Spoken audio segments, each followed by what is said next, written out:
I was in the office at Palmerston Estates when I knew that something was wrong.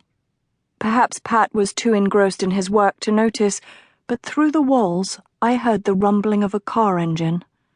When I looked up, I could see a black car winding its way up the farm track.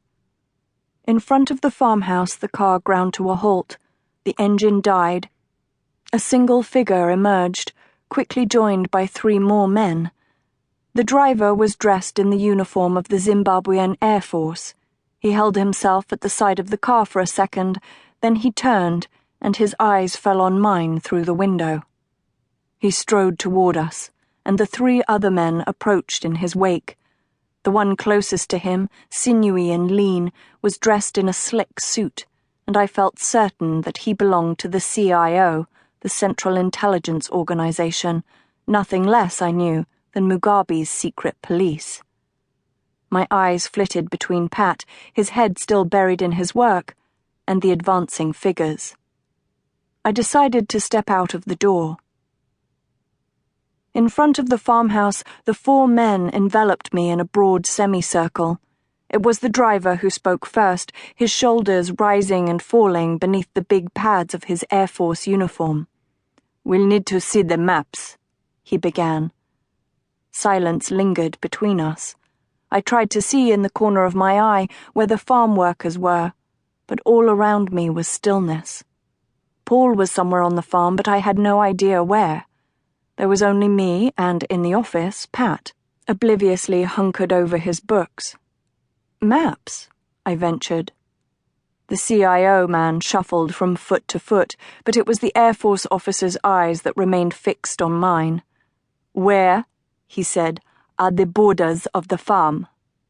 "It isn't my farm," I began. At this, the Air Force officer's eyes seemed to glow. "No, it is not."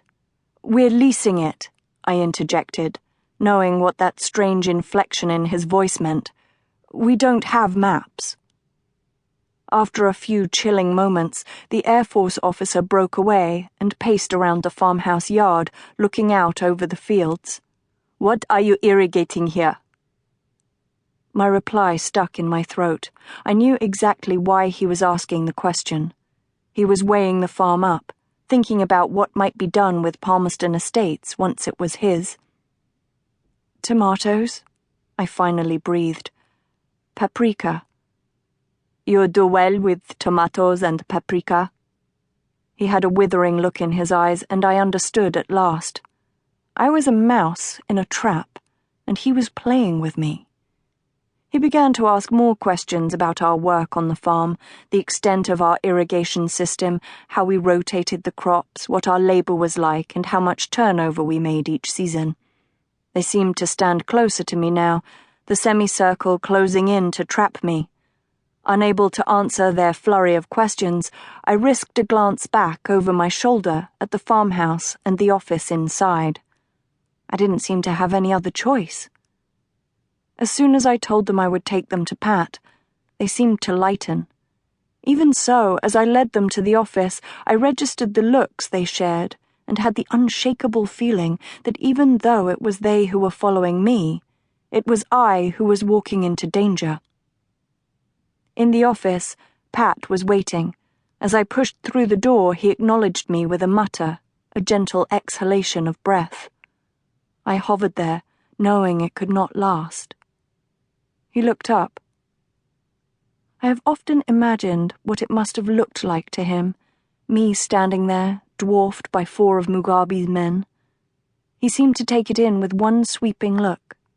He barely moved. I thought I could see every muscle and sinew in his body tense, up and down his arms, his face, his neck. He was opening his lips to speak when the Air Force officer pushed bodily past me. In 3 strides he had crossed the room. Trapped in his seat, Pat froze, but it was not in fear. I saw him level his hands on the desk, his fingers straining. After all these years, I knew the signs. He was trying to restrain himself. "Where," the Air Force officer barked, "are the boundaries of the farm?" Pat breathed, long and slow. "Why," he began, "would you need..."